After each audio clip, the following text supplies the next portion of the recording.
독자적인 작전이었다며 무고한 시민과 의료진이 희생돼서는 안 된다는 입장을 거듭 재확인했습니다. 이런 가운데 인질 50명 석방과 사흘간 휴전안을 두고 카타르가 이스라엘과 하마스 간 합의 도출을 시도하고 있다고 외신들이 전했습니다. KBS 뉴스 김학재입니다. 지금까지 KBS 뉴스광장을 1TV와 동시에 들으셨습니다. 지금 시각 6시 15분입니다. KBS.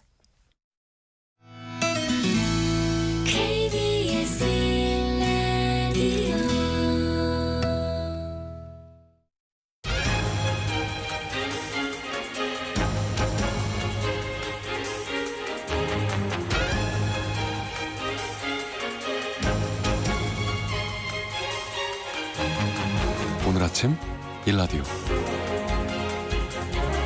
안녕하십니까. 오늘 아침 일라디오 아나운서 오승원입니다. 인생에서 중요한 첫 관문으로 손꼽히는 게 바로 대입시험이 아닐까 싶은데요. 오늘이죠. 오늘입니다. 2024학년도 대학 수학능력시험 평가일입니다. 올해 전국에서 50만 4,588명이 수능을 치르게 되는데요. 살다 보면 수능 시험이 인생의 전부 아니고요. 행복도 성적순이 아니라고 하지만요. 오늘 하루를 위해 수험생들은 그 힘든 입시 공부에 매달리면서 또 부모님들은 그 뒷바라지를 하면서 내달려 오시지 않으셨습니까? 네, 그러니까 제대로 실력 발휘를 해서 자신들의 꿈에 성큼 내디딜 수 있는 시작이 돼야겠죠. 올해 수능은 공교육 교과 과정에서 다루지 않았던 킬러 문항을 제거하겠다는 발표가 있어서 혼란을 겪기도 했는데요. 이런 변수로 인한 불안과 걱정을 잘 털어낼 수 있었으면 좋겠고요. 또 모쪼록 제도 변화가 긍정적으로 평가받는 그런 결과가 나오길 기대해 봅니다. 그런데 오늘 같은 날 수능 시험장에 가지 않는 고3 학생들도 있습니다. 직업계 고등학교 과정 등을 거치고 대학이 아닌 취업과 직업교육으로 진로를 선택하는 학생들을 포함해서 수능을 치지 않는 고3이 전체 고3 학생 중에 약 18% 정도 된다고 하는데요. 이 사회적인 관심이 수능에만 집중되다 보니까 상대적으로 서운함을 느낄 수 있을 것 같습니다. 바로 취업이나 직업교육을 선택을 한 학생들에게도 관심과 응원을 보내줄 수 있는 사회가 됐으면 하는 바람이고요. 응원합니다. 네, 11월 16일 목요일 오늘 아침 일라디오 출발합니다.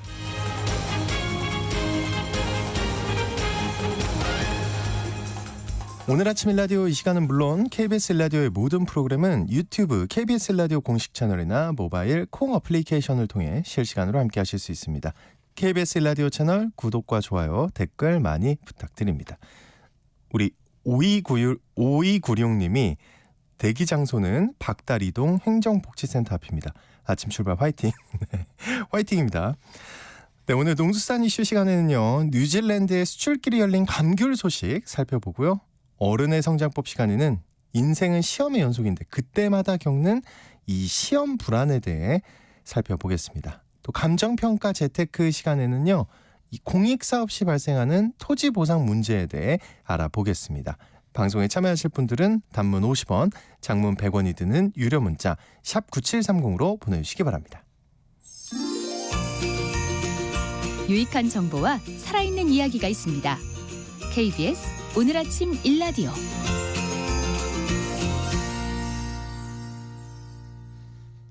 겨울철 대표 과일은 뭐니 해도 새콤달콤한 감귤이죠. 비타민C가 풍부해 감기 예방에도 좋고 껍질도 까기 쉬워서 언제 어디서나 즐겨 먹기 편한 과일이죠. 그런데 올해는 감귤 가격도 예년보다 높게 형성돼 있다고 하고요. 23년 만에 뉴질랜드 수출길이 열렸다는 소식도 들어와 있습니다. 오늘 농수산 이슈, 올해 귤 작황과 수출에 관한 다양한 소식 살펴보겠습니다. 한국농정신문의 원재정 기자님 전화 연결돼 있습니다. 안녕하십니까? 네, 안녕하세요. 한국농정신문 원재정입니다. 네, 감귤은 지금도 주로 제주도에서 생산되죠?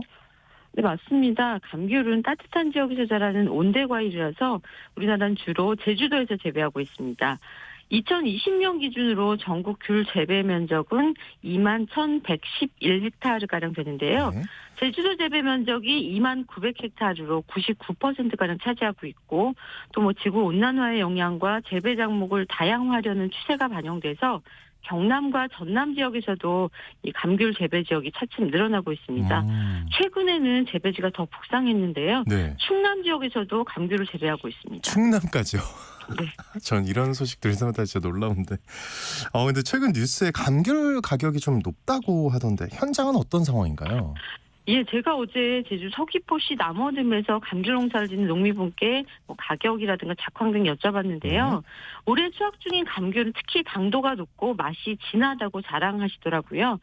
지난 1년 뒤돌아보면 전국적으로 뭐 기후가 재난 수준으로 좋지 않았고 제주 지역 감귤도 생육 초기에는 그 영향을 많이 받았다고 합니다. 하지만 감귤 생육의 가장 중요한 시기가 맛을 좌우하는 완숙기 낮인데요. 이 시기엔 다행히 제주에 비가 좀 더러운 데다가 네. 일찍 추위가 찾아와서 착색과 단맛을 내는 데는 괜찮은 조건 속에 재배가 마무리된 것입니다. 문제는 상품성 있는 감귤이 많지 않다는 건데요. 시장에 판매할 만한 조건, 그러니까 흠집이 없고 매끈하면서 크기도 적당한 감귤이 굉장히 적은 편입니다. 시장에 나갈 감귤 물량이 적다 보니까 가격도 상승세를 보이고 있습니다. 그리고 노지 감귤 값이 26년 만에 최고가라는 얘기도 있던데요. 예, 뭐 저도 언론을 통해서 네. 노지 감귤값이 초강세라거나 뭐 20여 년 만에 최고가를 기록한다 이렇게 들었는데요. 실제 감귤 가격이 어떤지 찾아보니까 지난 1997년 이 제주특별자치도 감귤 출하 연합회가 출범했는데 감귤 출하 연합회가 노지 감귤 가격 조사를 한 이래 11월 가격으로는 최고가를 기록했다고 합니다. 이 사실을 놓고 보면 감귤 농사가 소위 말하는 대박 농사가 됐으려니 생각할 수도 있지만 네. 제주 현지에서 거래되는 가격은 11월 7일자 5kg당 9,500원에서요. 9일엔 11,700원, 13일에는 5kg당 12,500원이라고 합니다. 뭐 상승세인 것은 맞지만 귤 작은 박스 하나가 유명 매장의 커피 두세 잔 값이라고 비교해보면 심각하게 부담스러운 가격은 아닌 수준입니다. 그러네요. 그렇게 말씀하시니 그렇게 생각을 해보니.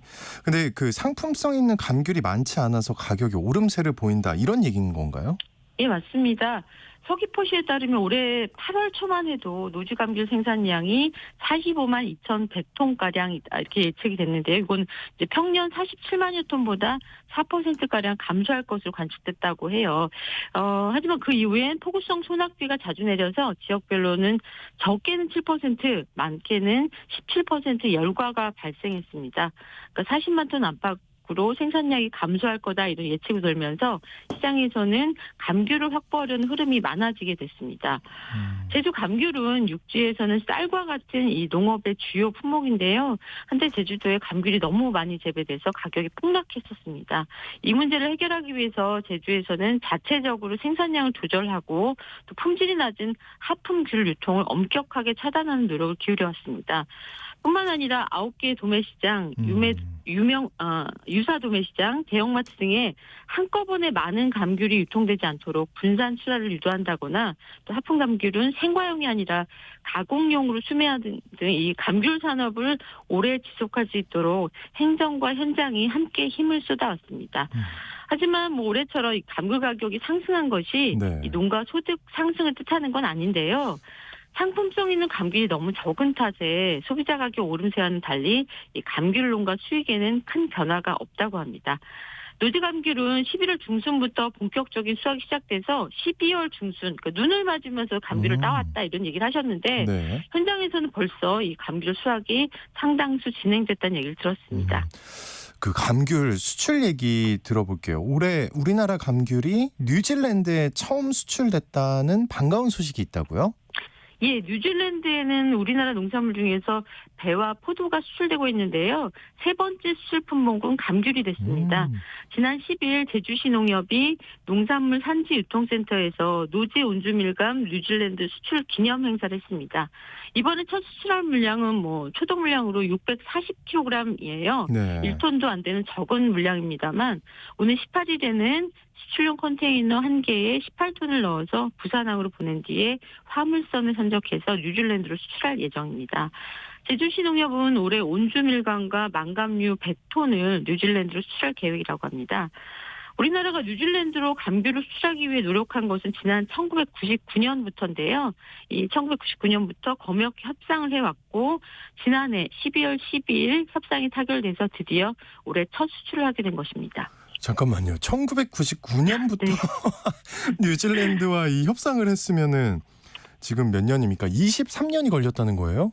네, 정말 우여곡절 끝에 야. 뉴질랜드로 감귤 수출기를 뚫은 건데요. 네. 우리 정부가 지난 1999년에 뉴질랜드의 국내산 감귤 수입 허용을 공식 요청을 했고요. 여러 검토를 하는 와중에 2002년에 감귤 궤양병이 확산되면서 수출 협상이 중단됐습니다. 이 감귤 궤양병은 감귤로 식물에 발생하는 병 중에 가장 심각한 세균병 중 하나인데요. 농림축산검역본부가 이 한국산 감귤에 대한 검역 안전 증명 자료를 계속 뉴질랜드에 제공했고 뉴질랜드 측에서도 면밀한 현지 조사 끝에 지난해 협상 타결이라는 성과를 얻었습니다. 네. 이 감귤의 수출 다양한 노력은 꾸준히 이어지고 있고요. 해외 판로도 점차 다양해지고 있는데요. 지난해 기준으로 제주 감귤은 러시아, 캐나다, 홍콩, 말레이시아, 싱가포르, 괌 등지로 수출되고 있습니다. 올해 또 특히 맛이 좋다니까 국내뿐만 아니라 세계에서도 감귤이 사랑받으면 좋겠습니다. 예, 과거에는 제주에서는 이 감귤나무를 대학나무로 불렀거든요. 대학나무요? 예, 소득이 높아서 몇 그루만 키우면 자식들 대학 보내는 효자 농산물이었다는 뜻인데요. 맛이 좋고 영양 만점인 이 명품 감귤이 겨울 과일 시장을 평정하고 또 수출도 크게 늘어나서 다시 대학나무로 불리는 날이 돌아오면 좋겠습니다. 네, 맞습니다. 지금까지 농수산 이슈 한국농정신문의 원재정 기자님과 함께했습니다. 오늘 고맙습니다. 네, 고맙습니다.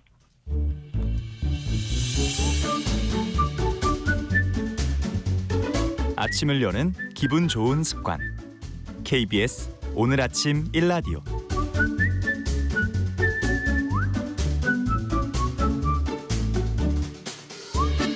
서툰 어른들의 마음이 자라는 어른의 성장법 시간입니다. 수능만 보면 시험이 끝난 줄 알았는데 웬걸 시작이었습니다. 예. 그런데 어른이 돼도 그 수능 시험 때처럼 불안하고 긴장되긴 마찬가지인데요. 오늘은 날이 날인 만큼 이 평생 치르는 시험과 시험 불안에 대해서 알아보겠습니다. 정신과 전문의 신재현 원장님 나와주셨습니다. 안녕하십니까? 네, 안녕하세요. 반갑습니다. 수능 잘 보셨을 거? 당연히 뭐 잘 보셨겠죠. 옛날에 말씀하시는 거죠? 네. 이거 너무 오래돼서 기억이 잘 안 나는데 20년 전이라서. 네. 저랑 비슷한 연배시군요. 모르셨어요? 네. 비슷하다고 예상은 했는데 네. 혹시 동갑입니까? 그렇지 않을까요? 그렇다고 이따 끝나고. 네네. 얘기를 따로 해보시죠. 예. 네. 근데 수능만 치르면 진짜 그때 그랬던 것 같아요. 다 이제 끝날 줄 알았는데 아닙니다. 예. 네. 계속 시험은 있고 계속 시험은 어렵고요. 예, 그런 것 같습니다. 실력 발휘 잘 안 되잖아요, 그죠? 그렇죠. 예. 오늘이 이제 결전의 날이잖아요. 그렇죠. 수능 날인데 오다 보니까 썰렁하더라고요, 도로가. 오늘 그쵸, 뭐 수능 출근도 좀 다들 늦게 하시고 원래 뭐 이 시간 좀 이른 시간이긴 합니다만. 좀 그래서 오늘은 좀 날이 날이니만큼 좀 그 시험 불안에 대해서 한번 얘기를 해보고자 합니다. 시험 불안. 설마 이제 시험 불안으로 병원을 찾아오는 분들이 많을까요? 있을 거는 같은데. 생각보다 네. 좀 많고요. 왜냐하면 저희 병원 근처가 큰 재수학원이 몇 군데가 있거든요. 예, 그래서 좀 불안하다 해서 찾아오신 분들이 꽤 있고요. 강남에 있으니까. 예, 좀 있고.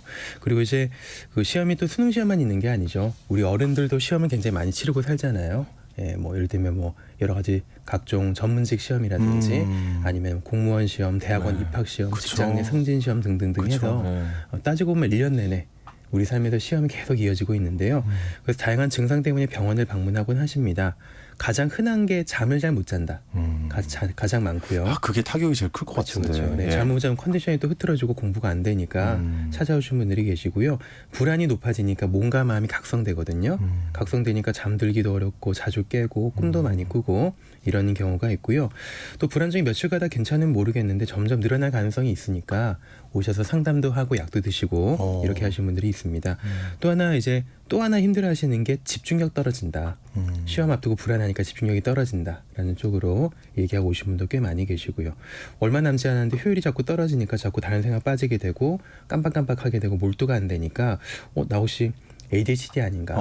아니면 뭐 나이 좀 있으신 분들은 뭐 치매인가? 그래가지고 오셔가지고 그 정도까지. 네, 얘기를 하고 오시는데 사실 뭐 성인에서 갑자기 집중력 떨어지는 거는 ADHD나 치매보다는 정서적인 문제가 영향이 더 많이 미치거든요. 스트레스나 뭐 불안, 우울 같은 정서적인 문제들이 영향을 더 많이 미칩니다. 이게 왜 시험 불안이 이제 계속 생기는 걸까요? 이유가 뭡니까? 이게? 시험이란 게 사실 뭐 피할 수는 없잖아요. 그래도 네. 누구 말처럼 즐기기도 참 힘든 가정이고. 거의 한 명도 못 봤다. 그렇죠. 예. 즐기지 못할 것 같고요. 진짜 네. 뭐 천재 정도 아니면 예. 우리가 의식적으로 좀 너무 과하게 받아들이지 말아야지 한다고 해서 그렇게 되는 것도 아니고 안 받아들여지는 것도 아니고 중요한 거는 이제 보통 우리 뇌에서 우리가 인식하는 것보다 앞서서 먼저 반응하는 것이 우리 뇌의 특징이거든요. 뇌의 제일 앞부분에 위치한 전전두엽이라는 부위가 있는데요. 그게 역할을 합니다. 우리가 깨닫기도 전에 우리 생존을 위해서 먼저 작동을 합니다. 그래서 이제 시험이라고 하는 건 어떻게 보면은 나의 존재와 어떤 이런 상태에 대한 어떤 위협으로도 좀 받아들여지는데요. 왜냐하면 이제 사람들이 날 평가한다는 것 자체가 나의 존재를 흔들 수도 있기 때문에 이제 그런 불안이 생기는데 그래서 계속해서 경보를 울리는 거죠.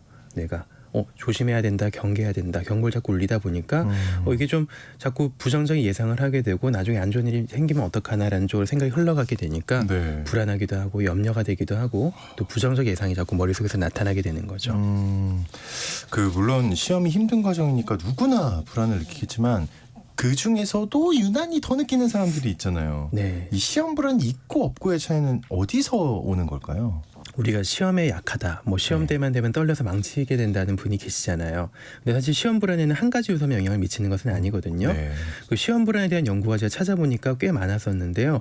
그 여러 가지 변수들을 통합적으로 메타 분석한 연구가 2010년도에 발표된 적이 있습니다. 국내 연구인데요. 연구 결과를 살펴보면은 우리가 흔히 생각하면 게 이제 공부 많이 해서 아는 게 많으면 불안하지 않을 것이다. 반대로 아는 게 없으면 불안할 거다 생각하는데 맞을까요, 틀릴까요? 좀 맞는 부분도 있을 것 같은 게 왜냐하면 제가 좀 수능 만점자를 한번 인터뷰해 본 적이 있거든요. 네네네. 근데 겉으로는 그 친구가 되게 겸손하게 얘기했어요. 근데 제가 그 인터뷰 끝나고 계속 물어봤어요. 사적으로 솔직히 얘기해 달라고 어땠냐고 네. 느낌이. 그랬더니 재밌었대요. 세상에. 진짜 재밌었대요. 네. 근데 사실 네. 일반적인 이제 사람들을 대상으로 한 연구니까 그렇죠. 예. 연구 결과를 보면은 그분은 참고로 만점자입니다. 네, 예, 만점자니까 오해 그런 없으시길. 거고 예. 학업 성취로 인한 지식이 얼마나 있는지가 그렇게 영향을 미치지는 않았다고 합니다. 그러니까 상관성이 별로 없다는 거죠. 아는 게 많다고 해서 불안하지 않은 게 아니라는 얘기고요. 또 지능 수준과도 크게 상관이 없습니다. 그러니까 시험 때마다 불안해하는 학생을 둔 부모님들은 네. 너 공부 안 해서 그래. 이런 말씀을 하시면 안 될 것 같습니다. 근데 결과가 재밌네. 네네. 그러면은 시험 불안과 연관성이 큰 요소는 뭔가요? 연구에서 이제 나타나는 것이 정서적인 변인이 중간 이상의 연관성이 있다고 하거든요. 그러니까 평소에도 좀 불안과 우울을 자주 느끼는 정서적인 성향이 이 시험 불안과도 관련이 크다는 얘기죠. 우리가 어떤 사건에 반응하는 것이 단순히 그 사건이 얼마나 고통스러운지에만 달려 있는 건 아니거든요. 내가 얼마나 어떻게 받아들이는지 굉장히 중요한데요. 그러니까 그렇죠. 별거 아닌 사건이나 상황에도 무슨 버튼이 눌린 것처럼 갑자기 화를 내거나 급발진하신 분들이 종종 계시거든요. 네네. 본인의 취약한 부분이 무엇인지는 사람마다 당연히 다른 거고 맞죠. 특히나 불안 수준이 높은 분들이 오랫동안 준비해야 되는 시험에 취약한 경우를 많이 봅니다. 불안 수준이 높으면은 꼼꼼하다, 예민하다 이런 말을 많이 듣는데 이런 얘기를 자주 듣는 분이라면은 이제 미래에 정해진 큰 시험에 대해서 본능적으로 뇌에서 계속 분석하고 대처를 준비하게 되거든요. 남들보다 에너지 소모가 더 심하게 되죠. 또 이제 불안이라는 감정이 그런 감정 자체가 미래를 잘 대비하기 위해서 뇌에서 만들어지는 감정이거든요. 그래서 불안 수준이 높은 사람들은 시험 기간이 길어지게 되면 미래의 모습을 점점 희망차게 그리기보다는 나빠지는 쪽으로. 그렇죠. 그렇겠네요. 그렇죠. 계속 좀 힘드니까. 이런 일 생기면 어떡하지? 저렇게 나빠지면 어떡하지? 자꾸 생각을 하게 되기 때문에 자꾸 좀 불안한 쪽으로 가게 되는 거죠. 또 부모님의 양육 방식 중에서 교육에 대한 태도가 또 시험 불안과도 상관성이 좀 높다고 나오기도 합니다. 예. 어떤 겁니까? 그러니까 사실 뭐 당연한 부분인데요. 네. 부모님이 완벽주의적인 태도를 가지고 있고 성취에 대한 압박감을 좀 많이 주는 양육 방식이 시험 불안을 유발하게 됩니다. 근데 여기서는 양육에 대해서 언어적인 부분뿐만 아니라 좀 비언어적인 부분, 태도 같은 것도 굉장히 중요하거든요. 꼭 양육 태도가 공부하라고 내내 압박하는 분위기는 아니더라도 예를 들면 이제 부모님이 워낙에 잘해서 성취가 높은 사람이라서 공부 잘하는 것이 당연하다라는 집 분위기는 굉장히 사람을 힘들게 하거든요. 겪어보진 않았지만 그럴 것 같습니다. 그렇죠. 그리고 공부를 잘해서 높은 성취를 올려야 된다는 말을 직접 하는 건 아니더라도 시험 잘 보고 점수 높게 받는 게 너무도 당연하다라는 게 이제 집안 분위기에 녹아 있으면은 좀 사람들이 압박을 굉장히 많이 받게 되는 거죠. 말로는 이제 시험 못 봐도 돼, 괜찮아 이렇게 얘기하더라도 태도가 막상 시험 잘 친 형제는 막 칭찬하고 시험을 잘 못 치면 약간 표정이 굳어지면서 네. 괜찮다고 말은 하지만 냉랭한 분위기가 되는 집 분위기가 있거든요. 그게 말보다 더 싫은데. 그렇죠. 그게 너무 좀 압박스럽잖아요. 네, 당연히 네. 느끼게 될 거고요. 그래서 반면에 그래서 좀 이제 그런 부분들이 시험 불안으로 이어지게 되는 거고요. 또 반면에 자녀에 대해서 정서적 지지 수준이 강하면 시험 불안과 음의 상관성을 가진다고 합니다. 그러니까 오히려 지지를 잘해주면은 불안이 떨어진다는 얘기가 되겠죠. 또 자기 효능감도 마찬가지로 시험 불안의 정도가 강한 영향성을 가지고 있고요.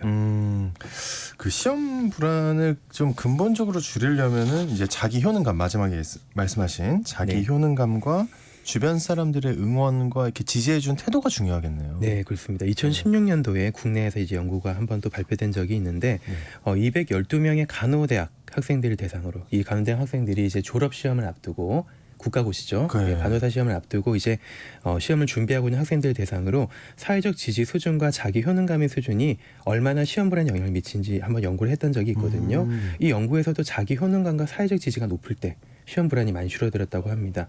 자기 효능감이라고 하는 거는 이런 거죠. 주어진 과제나 일을 성공적으로 할 수 있어. 자신감이고 또 자존감과도 이제 연결되어 있는데요. 결국 성적의 결과에 대해서 좀 자신감을 갖거나 아니면 더 나아가서 성적이랑 상관없이 난 그래도 성적이랑 상관없이 난 잘 살 수 있어. 좀 삶에 대한 약간 근자감 같은 믿음을 가지고 있는 사람들은 시험 불안이 좀 낮다는 얘기죠. 또 연구에서 사회적 지지를 나눠서 연구를 해봤는데 친구들의 지지, 또 간호대학 교수님이 해주는 응원, 아니면 가족들이 해주는 지지 이렇게 나눠서 얼마나 좀 상관관계가 있는지를 좀 살펴봤더니 뭐 친구나 주변 사람들이 응원해 준 것도 중요한데요. 가장 가까이 있는 사람한테 받는 응원과 지지가 결국 가장 큰 힘이 된다는 말이 나왔습니다. 아, 그렇군요. 그 오늘 같은 날 좀 만약에 너무 유난하게 챙긴다. 그 평소와 다른 걸 한다. 이러면은 좋습니까, 나쁩니까? 나쁠 것 같은데. 저는 좀 안 좋은 쪽이라고 생각을 하고요. 오히려 좀 그렇죠. 새로운 걸 하려고 하는 것이 유난히 이제 늘 치르던 시험 그대로 시험장에서 루틴 유지하면서 시험 보는 게 사실 더 큰 도움이 되죠. 왜냐하면 시험을 치르기 직전의 상황이 비유하자면 이제 컵에 물이 가득 차 있는 상황이랑 똑같거든요. 네. 누가 와서 조금 툭 건드리면 흘러넘치기가 쉬운데 근데 유독 이제 시험 앞두고 이런 분들 계시거든요. 시험날 괜히 특별한 음식 먹고 제가 떠오릅니다. 그렇군요. 네, 네. 추워지니까 평소보다 더 따뜻하게 뭐 내복 껴입고 아니면 청땡환 같은 약을 또 복용하기도 하고 예. 제가 안 그랬었거든요. 먹다가. 그래요? 네네. 저는 이제 현역 때 한번 그렇게 했었었는데요. 1년에 한 번 있는 이벤트니까 이해는 가지만 오히려 좀 몸은 이제 그러한 정성을 갑작스러운 변화나 혹은 새로운 위협으로 느껴서 더 긴장이 높아질 수도 있거든요. 그래서 불안 수준이 높은 분이라면 더 그럴 거라고 생각을 하고요. 정신과에서 약을 처방합니다. 불안하거나 긴장될 때 약을 처방을 하는데 네. 원래 드시던 분이 아니면 사실 별로 도움이 안 되죠. 오히려 좀 약간 이상한 느낌 들거나 늘어지는 느낌을 받기 때문에 시험 때 되면 오히려 더 긴장 많이 하시는 분들이 계시거든요. 그래서 좀 새로운 것을 하는 건 별로 좋지는 않은 것 같습니다. 중요한 것 같습니다, 진짜. 괜히 그러지 않는 게 뭐 마치 그 야구에서 투수들이 루틴 지키는 것처럼 맞아요. 약간 징크스 지키는 것이 좀 비슷하죠. 예, 그렇게 하는 게 나을 것 같다. 그 수능 앞두고 수험생분들이 오늘 긴장을 많이 하고 계실 텐데 혹시나 그 잠깐이라도 불안과 긴장을 완화할 수 있는 방법이 있을까요? 약 말고 도움받을 수 있는 것 중에 우리가 항상 가지고 다니는 게 있는데요. 항상 가지고 다니는 거요? 뭘까요? 항상 휴대전화? 호흡이죠, 호흡. 호흡. 우리는 숨을 항상 쉬니까요. 네. 호흡인데 이 심호흡을 하면 배와 가슴을 나누는 횡격막 아래쪽이 신경이 자극받으면서 조금 더 빨리 이완되고 진정된 효과를 느낄 수가 있거든요. 그 특별한 방법이 있는 것은 아니고 이제 천천히 숨을 들이마셨다가 가능한 천천히 내쉬는데 들이마실 때 배가 약간 올라오는 그러니까 풍선을 상상하면 좋아요. 배가 좀 차오르는 것, 풍선이 이제 빵빵해지는 것처럼 차올랐다가 숨을 뱉으면 조금씩 빠져나가는 식으로 천천히 호흡하는 게 좀 도움이 되는데요. 좀 특별한 방법이 있다면 478 호흡법이라는 게 있어요. 478이요? 네, 요가를 해보신 분은 좀 아실 텐데 인도의 고대 요가에서 유래한 호흡법이고요. 네. 478이라는 거 이제 들이마실 때 숫자를 4까지 세면서 들이마시고 7초 동안 세면서 멈추고 8초 동안 세면서 내뱉는 거죠. 478. 네, 478이라는 호흡법이 있는데 이게 뭐 숫자에 어떤 특별한 의미가 있는 건 아닌 것 같고요. 숫자 세면서 호흡할 때 숫자와 호흡에만 초점을 맞추는 게 중요한 거죠. 그러면 이제 주변에 좀 번잡하고 시끄러운 소음이라든지 왔다 갔다 하는 사람들한테 초점 맞추기보다는 지금 이 순간에 이 느낌에 집중하게 만든 일종의 명상법이라고 할 수가 있거든요. 그래서 시험을 앞둔 분이 한 2, 3분 정도 조용하게 호흡에 좀 집중하고 나면 좀 고요하고 평온한 느낌을 받는 데 도움이 될 수가 있습니다. 제가 매일 신박기를 차고 다니는데 지금 살짝 해보니까 신박이 좀 떨어질 것 같은데요. 이거 계속하면. 해보니까요. 네. 네. 느린 호흡에 굉장히 그만큼 도움이 되죠. 네. 또 그 밖에도 혹시 각종 시험을 앞두고 있는 분들이 있다면 그 어떤 마음가짐을 갖는 게 좋을까요?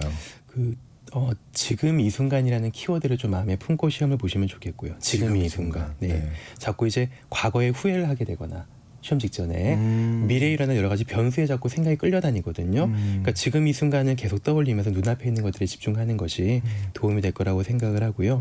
또 이제 시험 끝나고 기억해야 될 부분이긴 한데요. 사실 시험이라는 것이 사람의 시야를 상당히 좁아지게 만들거든요. 이제 삶은 이제 시험이 끝난다고 마무리되는 것이 아니고 그렇죠. 하기 때문에 좀 멀리서 내 삶을 좀 긴 장기적인 관점에서 관조하는 자세로 좀 바라볼 수 있으면은 좋겠습니다. 아시다시피 뭐 수능 잘 친다고 인생이 바뀌는 건 아니잖아요. 그렇죠? 당연합니다. 해보셨으니까요. 예. 또 마지막으로 결과와 과정을 좀 분리해서 볼 수 있으면 좋겠는데요. 다들 시험 앞두고 결과가 좋아야지만 과정이 다 아름다울 것이다. 반대로 결과가 나쁘면 과정이 다 물거품이 된다는 생각을 많이 하시는데 수능을 준비하는 많은 분들이 결과를 떠나서 1년 동안 본인의 삶을 위해서 최선을 다했던 순간이 내 삶에 있었다는 사실을 잊지 않으셨으면 좋겠고요. 네네. 그래서 오늘 시험장에 들어가면서 1년간 노력했던 자신한테 좀 수고했다라는 마음으로 좀 나를 응원해 줬으면 좋겠다는 생각이 듭니다. 그리고 오늘 수능을 안 치르는 학생들도 굉장히 많거든요. 또 이 친구들은 또 소외감을 느낄 수도 있을 것 같은데 예. 어떻게 좀 응원과 관심을 기울여야 될까요? 사실 뭐 수능이 약간 수험생을 위한 날처럼 좀 생각이 되잖아요. 네. 이건 어떻게 보면 좀 비유하자면 생일날 누구는 축하를 받고 누구는 축하를 안 받는 거랑 맞네요. 똑같은 건데 사실 뭐 제도권 밖에서 삶을 만들어가는 사람들이 굉장히 많고 난 수험생이 아닌데 좀 동등하게 환대받고 싶다라는 마음을 가진 분들이 굉장히 많을 거예요. 네. 좀 그런 분들을 인정하는 사회적 분위기가 돼야 된다고 생각을 하고요. 기업에서도 행사를 할 때 또 그런 분들이 소외되지 않도록 맞습니다. 꼭 수험생들만 해주는 것이 아니고 또 여러 가지 사정을 가지신 분들 비슷한 나이대의 분들인데 함께 좀 이런 혜택을 좀 줄 수 있으면 좋겠다는 생각이 듭니다. 맞습니다. 네, 저마다 큰 관문을 통하기 마찬가지인데 모두 응원해주고 관심을 가져주는 게 어른들의 역할 그리고 사회의 역할인 것 같습니다. 어른의 성장법 오늘은 시험 불안에 대해서 얘기 나눠봤습니다. 지금까지 정신과 전문의 신재현 원장님과 함께했습니다. 고맙습니다. 네, 감사합니다.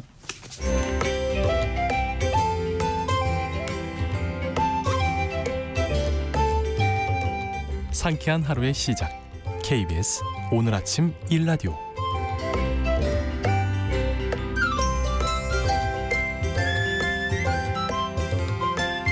내가 가진 재산 가치를 더 올리고 손실을 줄여주는 방법을 배워보는 감정평가 재테크 시간인데요. 오늘은 각종 공익개발 사업 관련한 토지 보상에 대해 알아보겠습니다. 박효정 감정평가사님 나와주셨습니다. 안녕하십니까? 안녕하세요. 네, 토지 보상이라고 하면은 막 이렇게 공항 짓거나, 네, 아파트 짓거나 도로 확장하거나 이럴 때 내가 가진 땅이 거기 안에 들어가서 보상을 받는다 이거죠. 예, 맞습니다. 네. 3기 신도시처럼 아파트를 지어서 주택을 공급하거나 공항을 만들거나 아니면 도로를 새로 개설하거나 기존에 있던 도로를 더 확장하거나 이런 사업을 하려면 땅이 필요할 텐데요. 그런 사업에 내 토지가 들어간다 그러면 보상금을 받을 수 있습니다. 좋겠네요.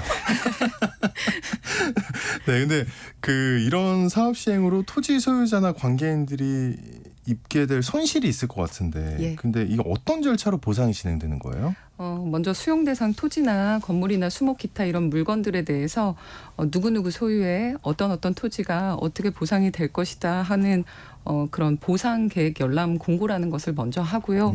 이후로 보상금을 산정하기 위한 감정평가가 이루어지는데 적게는 한 번에서 토지주의가 어떻게 이의 신청하느냐에 따라서 3번까지도 많게는 진행이 됩니다. 네, 이런 보상 절차를 이제 협의보상, 수용재결, 이의재결 그리고 행정소송이라고 합니다. 용어는 어렵지만 어쨌든 좀 쉽게 되는 건 아닌 것 같은 느낌이 그렇죠. 네, 드는 거네요. 그 토지 보상금 네. 돈은 어떻게 산정이 되는 거예요? 이게 제일 중요할 것 같은데. 네. 뭐 이렇게 막 제가 많이 뉴스에서 들었던 단어들은 이런 거예요. 막 헐값 보상. 너무 많죠. 그런 그래요? 뉴스나 이런 것들이 많이 있습니다. 왜 그런 걸까요, 이게? 이 헐값 보상 논란은 구조적인 문제가 좀 있는데요. 어떤 지역에 공항이 생긴다, 네. 우리 집 앞에 지하철역이 생긴다, 내 상가 앞에 도로가 뚫린다. 일단 집이 있어야 되는데. 네. 이렇게 된다면 네. 내 그 토지의 값뿐만이 아니라 그 동네 전반적으로 이 토지의 가치가 상승하는 경향이 있습니다. 왜냐하면 이 개발 호재 때문에 그런 건데요. 그렇죠.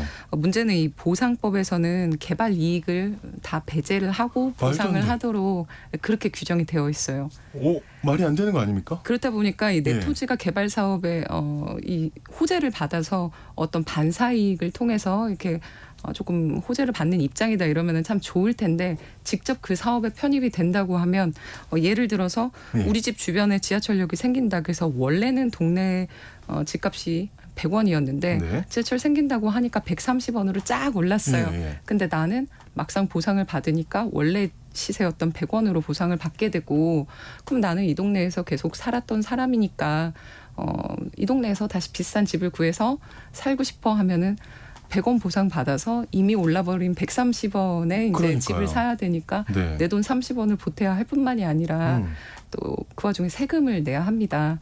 이런 모든 것들이 다 어우러져서 헐값 보상 논란이 항상 발생하는 거죠. 근데 제가 지금 궁금한 게 네. 왜 그러니까 이렇게 산정하는 이유가 뭐예요? 그 정부의 근거랄까요? 그거는 뭘까요? 이 이제 관련 법에서 개발 당해 사업으로 인해서 발생한 개발 이익은 배제하고 보상을 하라는 원칙이 그 명문으로 규정되어 있습니다. 그게 그냥 원칙이라 그런 거예요? 네, 법률의 규정이 그래서 지금 현재로서는 좀 그러네요. 그렇구나.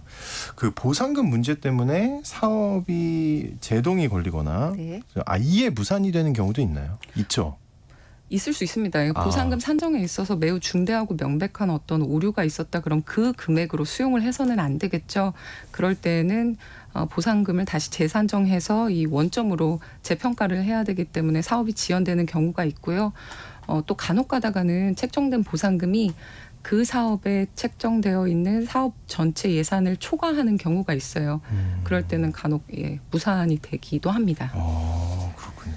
그 어차피 진행될 사업에서 토지 소유자들은 어떻게든 가격을 올리고 싶을 수밖에 없을 것 같은데 이게 가능한가요? 약간 얘기 들어보면 불가능할 것 같기도 하고. 네, 그 제도적으로 토지주들한테 좀 좋은 제도가 법률 제도가 있기는 합니다. 예. 보상 절차의 제 1단계인데요. 협의 보상 단계에서 이 토지 소유자들이 감정 평가사를 추천할 수 있는 그런 제도가 있어요. 이 토지 소유자 추천 제도를 활용하면 보다 토지주들의 입장이 반영된 이 평가가 나올 수 있으니까 또 사업 시행자가 감정 수수료를 지불하거든요. 이 경우에는 그러니까 예. 토지주들에게 굉장히 좋은 제도이죠. 이렇게 토지 소유자들이 감정 평가사를 추천하기 위해서는 보상 대상 토지 소유자 총수의 과반수 그리고 보상 대상 면적의 2분의 1 이상에 해당하는 이 요건을 갖추어서 추천을 하시는 것을. 그렇군요. 네. 근데 감정 평가사들마다 평가액이 다를 거잖아요. 네. 그러면은 이 경우에 그러니까 만약에 차이가 커요. 근데 그럴 때는 어떻게 결정이 되는 건가요? 감정평가사들마다도 서로 다 생각이 다르고 사람마다 자기의 각자 뭐 이런 식견이나 경험에 따라서 결과가 다르게 발생을 하는데요. 네. 법은 우리가 다 똑같지만 네. 판사들마다 판결이 조금씩 그렇죠. 다를 수 있고 네. 환자는 나 하나인데 의사들마다 또 진단이 좀 다를 수 있지 않습니까? 네. 평가도 마찬가지인데요. 근데 그럼 그 차이가 엄청나게 차이가 나는 것은 일단 자연스럽다. 근데 차이가 엄청나게 날 때는 그럼 어떻게 하느냐? 보상법에서는 최저 감정평가액과 감정평가사들의 사이에 박효정 평가사가 100원으로 평가했는데 우리 오 아나운서 평가사님께서는 네. 120원의 평가를 했다. 네. 그렇게 10% 이상 차이가 나면 그 평가는 아예 무효가 됩니다. 무효가 돼요? 네. 그래서 그 10% 범위 안에서 이 감정평가사들의 평가 금액이 인정이 되고 그렇게 무효가 되는 경우에는 아예 처음부터 다시 다른 2인의 감정평가사를 지정해서 평가를 받도록 하고 있습니다.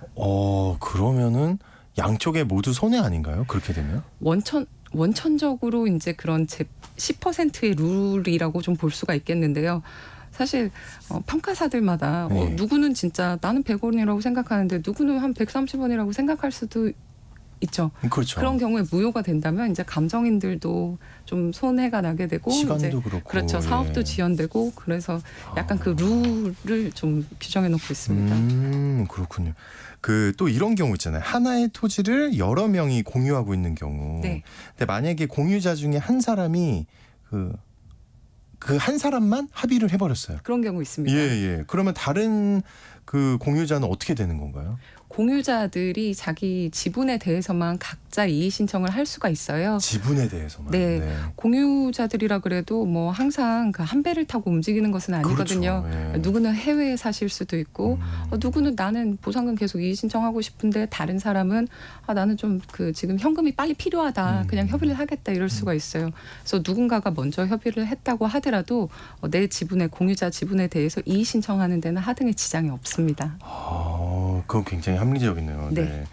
그 책정된 보상금이 사실 너무 낮을 때 이의 신청을 하는 거잖아요. 네. 근데 혹시 이의 신청이 다 끝날 때까지 그러면 보상금을 아예 못 찾는 건가요? 이 보상금을 계속 받고도 그러면 이의 신청을 할 수 있겠냐 이런 건데 이런 문의를 진짜 실제로 많이 받습니다. 예. 왜냐면은 아니 이 보상금 나 마음에 안 드는데 이거를 받으면 내가 인정하는 게 아니냐 이런 부분이 좀 찝찝하다 네. 이건데요. 두 가지 주의하시면 됩니다. 협의 보상 단계에서는 보상금을 수령하면 이 돈을 받고 소유권을 넘기겠어라고 계약을 하는 것이기 때문에 협의 단계에선 수령하면 이의 신청 더 이상 못합니다. 협의 단계에서 하면은 이의 신청 못 하고. 그러나 네. 수용 재결 단계에서는 대금을 받고 계속 이의 신청을 할 수가 있는데 그렇게 하고 싶다면 이의 유보라는 절차를 거쳐야 유보. 되는데요. 네. 쉽습니다. 이 공탁금을 출급할 때 그 이의 유보라는 그 칸이 있어요. 거기에다 체크를 하면 됩니다. 그래서 수용 보상금을 수령하고도 이의 유보에 체크를 한다면 계속 이의 신청을 할 수 있다. 이렇게 정리하면 되겠습니다. 그렇군요. 수용 재결 단계에서 보상금을 수령할 때 이의 유보를 하면 굉장히 중요한 포인트입니다. 예. 이걸 못해서 이제 이의 신청이 그냥 종결되는 경우가 매우 많아요. 예. 허무하네요. 예. 그 혹시 논을 가로질러서 도로가 나서 농사지을 수 없는 땅이 된다든지 남는다?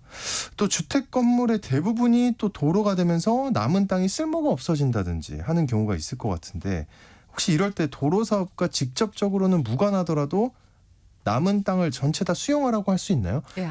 이런 경우 되게 많을 것 같은데. 많이 있습니다. 예. 실제로 이렇게 사업에 직접 편입이 되지 않고 남아 있는 땅을 그러니까요. 잔여한 땅이라 그래서 잔여지라고 부르는데요. 말씀하신 것처럼 잔여지가 너무 형편없이 남는 경우가 있어요. 진짜 농사를 짓고 있는데 그 도로가 그 네. 중간을 이렇게 치고 지나가면 저 실제로 본 게 대각선으로 지나가서 그러니까요. 그렇게 잘린 경우도 봤어요. 그러면 이 남은 땅들이 뭐 더 이상 쓸모가 없어지니까 이런 경우에 있어서는 이제 네. 매수를 해가라든지 뭐 수용을 해가라든지 하는 청구가 가능합니다. 네. 근데 요건이 좀 있거든요. 그래서 항상 되는 것은 아니고 법률에서는 잔여지를 종래 목적으로 이용하는 것이 현저히 곤란한 때라고 규정하고 있어요. 애매한 거 아닙니까? 애매하죠. 예. 네, 좀 디테일한 세부 규정들이 있기는 한데 네. 예를 들어 주택으로 쓰던 토지가 이렇게 절반 쫙 잘려 나감으로 인해서 나는 더 이상 주택으로 이 땅을 못 쓴다. 그러면 그거는 이제 가져가라고 할 수 있는 좀 케이스 스터디가 필요합니다. 그렇군요. 그러면은 잔여지 전체를 보상받지 못한 경우라도 네. 땅의 모양이 모양이 중요하죠. 모양이 굉장히 중요하잖아요. 근데 그게 안 좋아졌어요. 네, 이런 경우에는 좀 따로 받을 수 있는 보상이 있나요? 있습니다. 다행이네요. 잔여지가 예. 내 토지가 네모 반듯한 예쁜 토지였는데 말씀하신 예. 것처럼 대각선으로 예. 치고 가면 세모 모양으로 그렇죠. 남거든요. 예. 그런 경우에는 땅의 가치가 떨어지게 될 거예요. 그래서 가치가 예전에 비해서 떨어졌다 이런 것을 가치 하락분 보상이라고 해서 별도로 청구할 수 있는 항목이 있습니다. 그렇군요. 꿀팁이에요. 예. 별도로 보상받을 수 있다. 근데 이런 거를 참 이게 한 번에 알기가 어렵잖아요. 어렵죠. 예, 그 당사자가 되면 진짜 이거 전문가를 만나는 게 가장 빠른 방법일 것 같네요. 사실. 상의를 충분히 해보시면 좋겠고 이런 뭐 제도들이 있다 이런 것 정도는 이제 아시고서 시작을 하시면 조금 더 마음이 편하실 것 같아요. 그렇겠네요. 예. 그 도로가 날 땅이 이미 도로예요. 그런 경우에는 보상금이 어떻게 책정되나요? 네. 사유지라고 하더라도 네. 이 현실적으로 도로로 쓰고 있는 그런 경우들이 많이 있습니다. 많이 있죠. 네네. 예. 현재 이용 상황이 도로다 그러면 주위 토지 가격의 한 3분의 1 정도 수준으로 보상이 됩니다. 너무 낮은 거 아닙니까? 예, 낮죠. 예. 옆 땅에 비해서 한 33% 정도 수준으로 보상을 하니까 그래서 현황이 도로라면 이 토지 소유자분들이 아니 옆 땅의 대지는 이제 100원인데 그럼 나도 100원을 받아야 되는 게 아닌가라고 많이 생각하시는데요. 법률에서 3분의 1 이내로 보상하도록 규정하고 있습니다. 네, 와. 지금 이 시간이 고개가 이렇게 위아래로 갔다가 양옆으로 갔다가 지금 왔다 갔다 하는데 이해가 안 되는 부분도 많고 또 그렇구나 하는 부분도 있고. 근데 토지가 수용되면 또 이제 소유권이 이전되지 않습니까? 네, 내가 원하지 않는 토지를 만약에 강제 수용을 당하면 이 좀 세금을 낮춰준다든지 하는 혜택이 있을까요? 예, 있습니다. 예. 토지 수용을 할 때 이제 양도소득세 감면 규정이 있는데요. 현금으로 보상 받으면 10% 감면이 되고 보상 채권을 받으면은 15% 감면되는데 만기가 3년 이상이면 30%, 5년 이상이면 40% 감면되는 규정이 있습니다. 그렇군요. 감정평가 재테크 시간. 오늘은 토지 보상이 어떻게 이루어지는지 좀 다양한 사례들을 통해 살펴봤는데 아쉽습니다. 다음에 또 나와주셔야 되겠습니다. 알겠습니다. 네, 박효정 감정평가사님과 함께했습니다. 오늘 고맙습니다. 감사합니다. 네, 수능 한파는 없다고 하는데요. 비 소식이 있습니다. 오후엔 날도 쌀쌀해질 수 있다고 하니까요. 따뜻한 외투, 우산, 수험표 잘 수험생들 챙기시기 바라겠고요. 오늘 아침 일라디오 전 내일 다시 인사드리겠습니다. 여러분 모두 좋은 하루 보내세요.